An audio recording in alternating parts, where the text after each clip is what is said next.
welcome to your deep dive. You sent over a really interesting reading list. Yeah. And it all seems to connect around this idea that civilization, with all its advances, might actually be kind of sick in a way. Interesting. Yeah. Well, you sent a fascinating mix, starting with Healing Civilization by Claudio Naranjo. Yeah, I've heard of him. It's a real blend of things. Oh, yeah. History, psychology, Okay. anthropology. Interesting. Even a call for a new kind of education.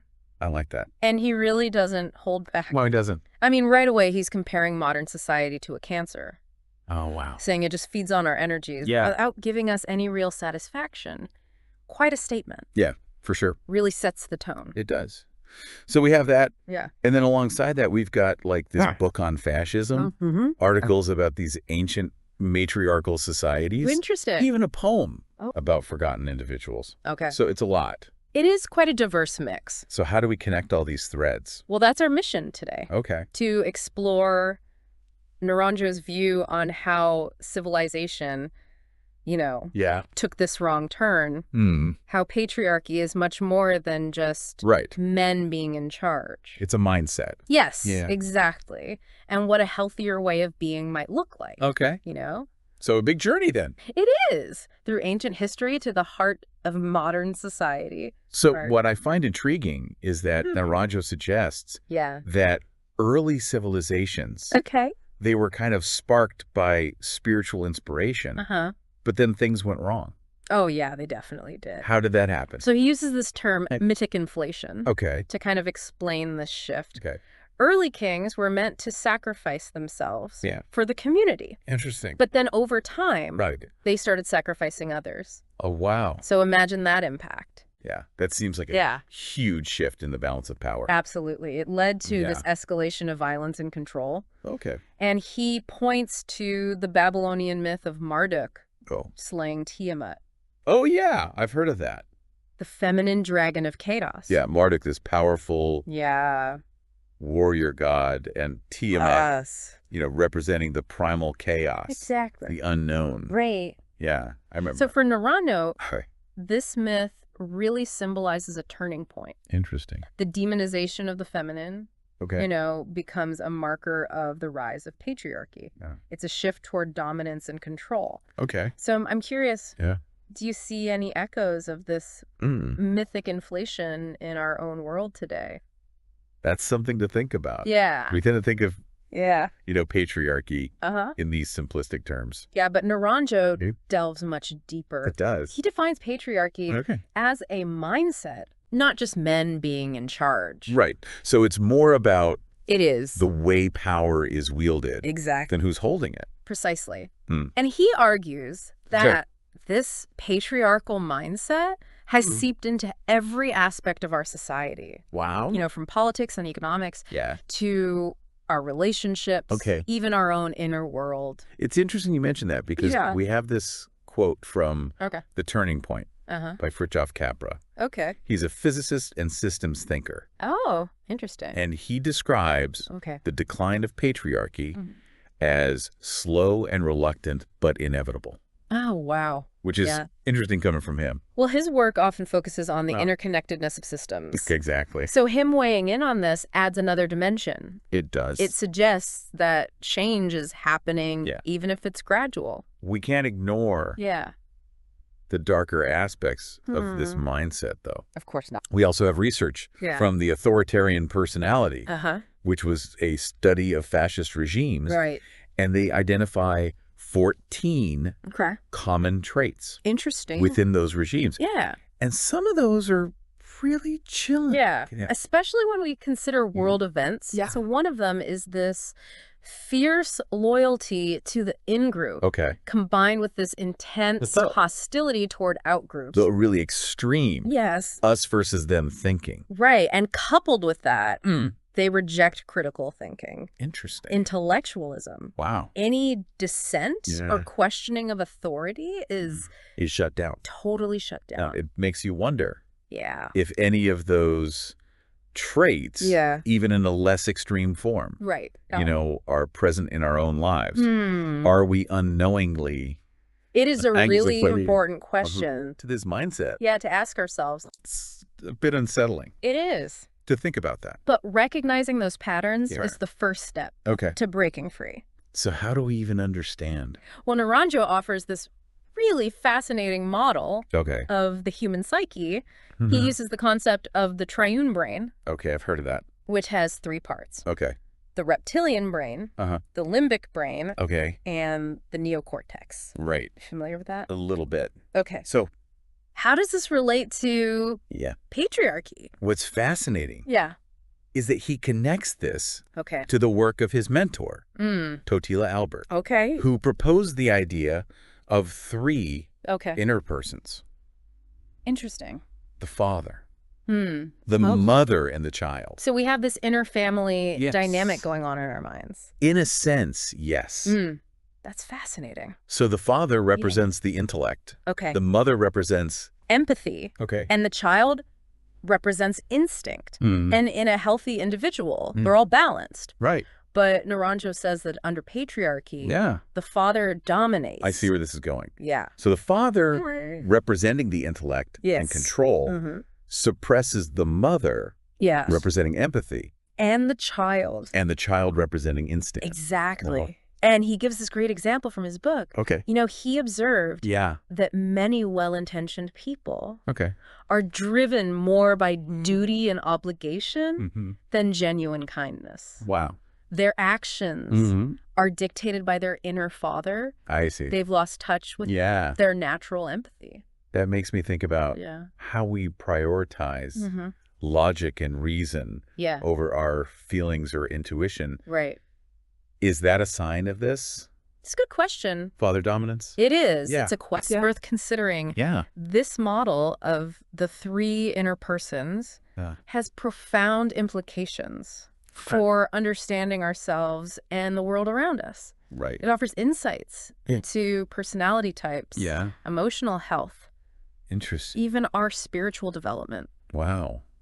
So we've explored how civilization took a wrong turn, how this patriarchy is more pervasive than we realize, and how it even affects our inner lives.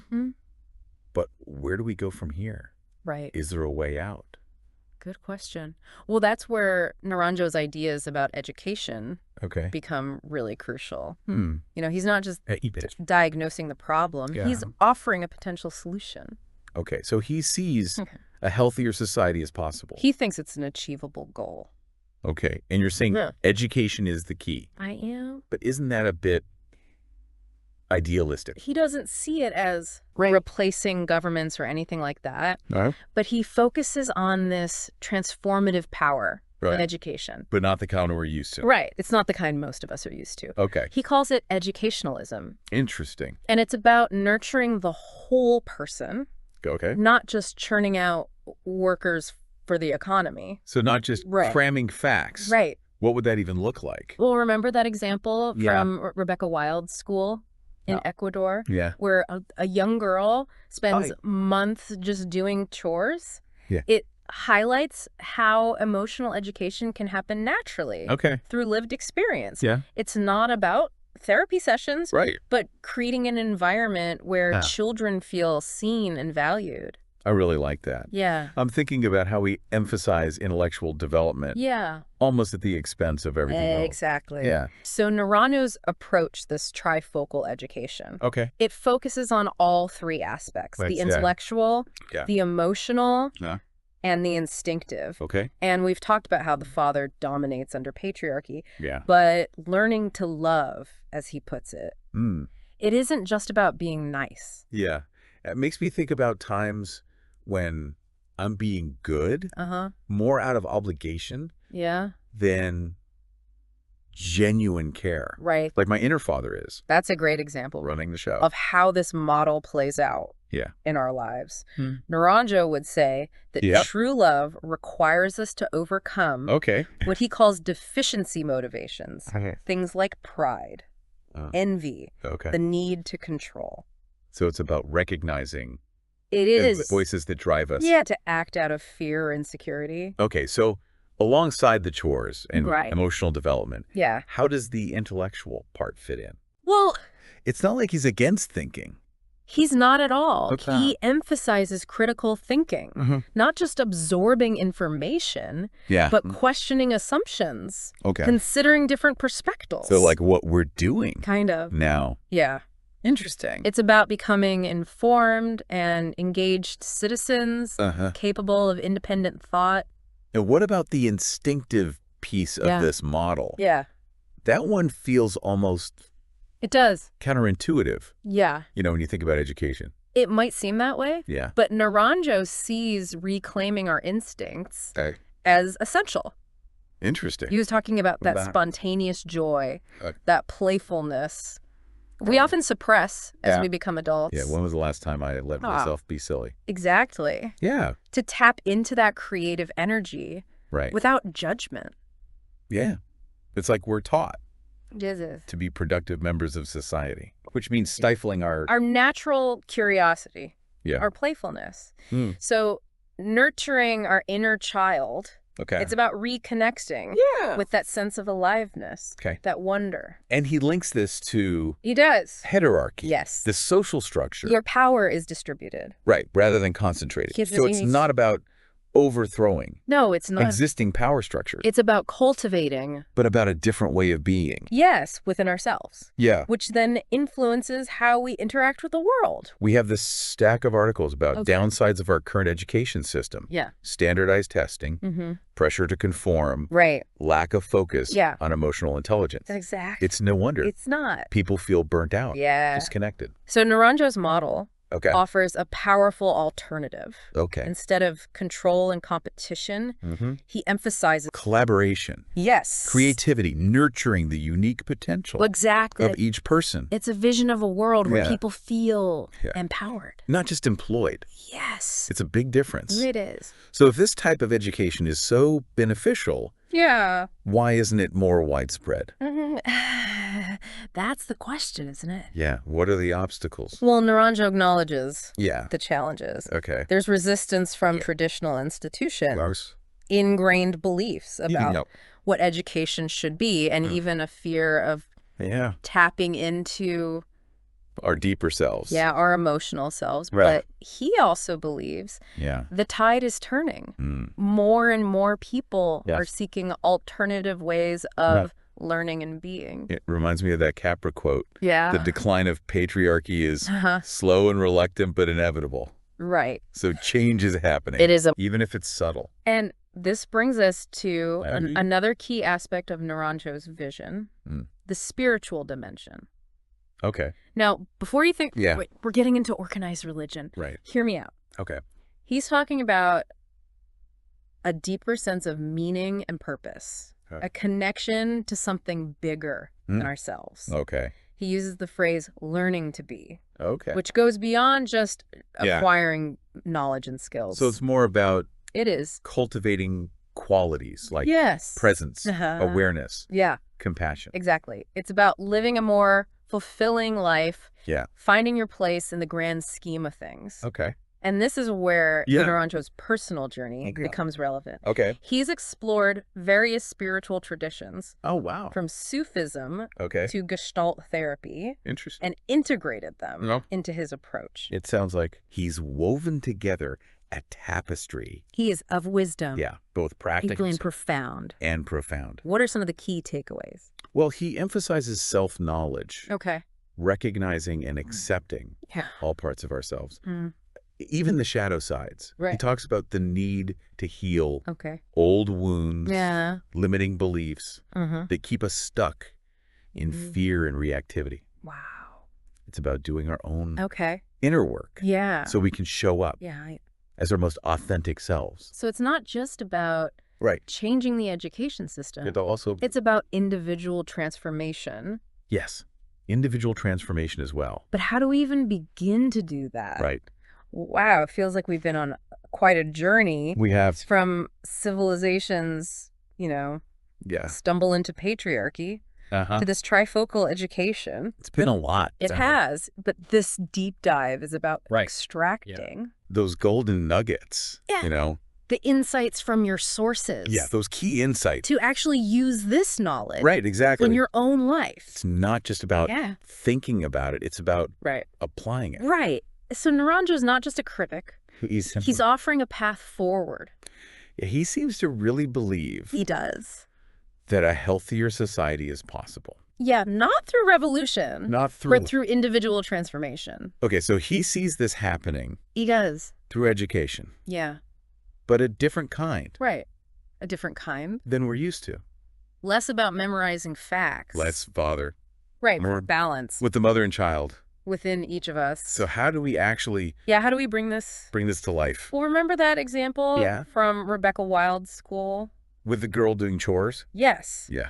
Where she learned those life skills through chores? Not textbooks. Right, not textbooks. It shows us that emotional education can be woven into everyday life. Yeah, it's about creating environments where people feel valued. Where they can learn by doing and contributing. That makes a lot of sense. Yeah. I'm also thinking about how we nurture the intellectual side. Right. Naranjo clearly values critical thinking. Not just blind acceptance. Not just... He encourages us to go beyond absorbing information. To question. To question assumptions. And evaluate different perspectives. We're kind of doing that now. We are. In this deep dive. Engaging with complex ideas. Yeah, pulling insights. From all these different sources. It's a good reminder. Yeah. That learning is an ongoing... It is. It's a process. It's a process. And then there's the instinctive aspect. Right. Why often neglect it. Naranjo reminds us of the importance of playfulness. That spontaneous joy. Yeah, that gets stifled. As we grow up. When was the last time I let myself be truly silly? Uninhibited. Yeah. It's like we get so caught up in being responsible adults. Right. That we forget. To tap into. That playful, curious energy. Oh, we all have. We all have it. Yeah. So we've got these three aspects. We do. Intellectual, emotional, instinctive, all working together.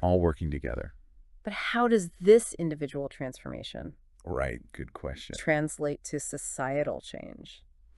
So Naranjo believes that as more individuals embrace this wholeness, it creates a ripple effect. He envisions a more hierarchic society where power is distributed. A world where collaboration and empathy are more valued. More than control and competition. Yes, exactly. It's almost like flipping the script. It is on that whole survival of the fittest mentality. Which has driven so much. Yeah, so much of human history. But isn't that a bit naive? Well, I mean, the forces of patriarchy seem so deeply entrenched. Naranjo doesn't shy away from the challenges, but he offers this crucial insight. Fighting patriarchy isn't about aggression or anger. It's about understanding and healing. Wow. He sees himself more as a therapist than a warrior. Yeah. That's such a powerful image. It's not about destroying the father, but helping him become more balanced, integrated with the mother and child. Yeah, bringing that whole inner family into harmony. Yes. But how do we? Well, it begins with awareness. Okay. Recognizing those patriarchal patterns within ourselves and in the world around us. Questioning those beliefs.